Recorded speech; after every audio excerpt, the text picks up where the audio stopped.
Dear friends, Jesus asks, "Can you drink the cup of suffering that I will drink?" pointing towards the way of the cross, and that in the Christian life, the way of leadership is the way of service, sometimes a very costly service. It feels poignant that we are considering this text today after hearing the horrible news about an MP slaughtered as he sought to serve his constituents. So often what we hear of MPs is the striving to climb the ladder of success, who is up, who is down, and what is not often told are the many stories of quieter MPs who simply seek to serve their constituents faithfully. I think David Amos was one of those. I didn't know him personally, but I knew a lot of people who did, and what we are hearing about him today matches all that I have heard of him before. I don't see it as an accident that he was a committed Christian. There is a distinction between the way of the world and the way of the cross, between following the prince of this world and following Christ. There is a peace that the world offers if we fall in with the values of the world, if we strive for success and social approval, and then there is the peace that the world cannot give, which comes when we know that our soul is eternally safe with God. Jesus talks about this elsewhere as the broad way and the narrow way. The broad way is easy. It is the way of the world.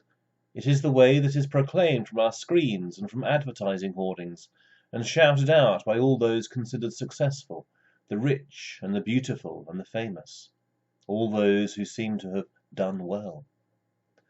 The narrow way is different.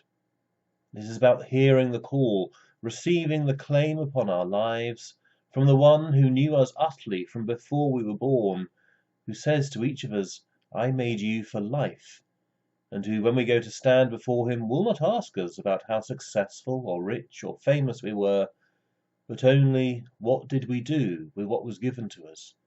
How far did we become the people that God made us to be?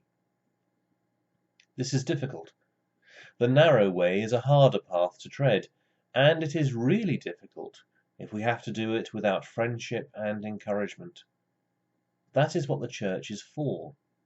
This is the community of people who have heard the words of Jesus say, "Come unto me and rest." When the church functions in the way that Jesus calls it to, then here is the place when the wild winds of the world cease to batter us, where we can find rest for our souls and a rekindled enthusiasm. Here is where we can find bread for our journeys, for here is where we can serve each other. There is a parable that many of you might have heard before, but it's worth telling again, for it captures something essential. What is the difference between heaven and hell? It's a story found in many cultures. In the East, it involves chopsticks, but this one is about spoons. And the story goes like this. I was given a vision of hell, and the sight was horrifying. Row after row of tables were laden with platters of sumptuous food, yet the people seated around the tables were pale and starving, moaning in hunger. And as I came closer, I understood their predicament. Each person held a spoon, but both arms were splintered with wooden slats, so he couldn't bend either elbow to bring the food to their mouths. It broke my heart to hear the tortured groans of these poor people as they held their food so near, but couldn't consume it. Then I saw heaven.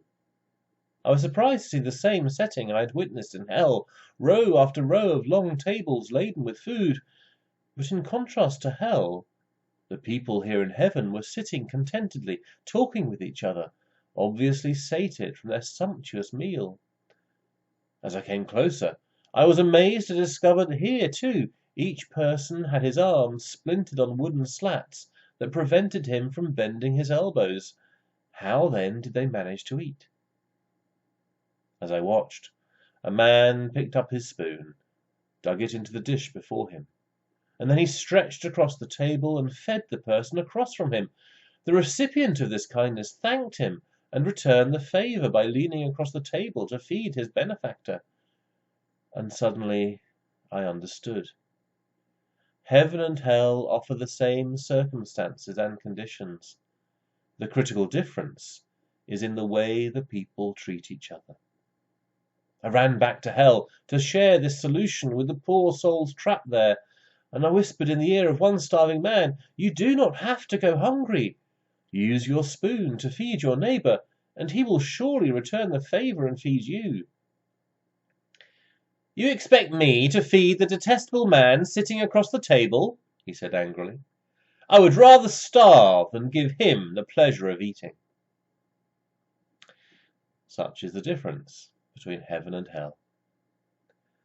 The Son of Man came not to be served, but to serve, and to give his life as a ransom for many.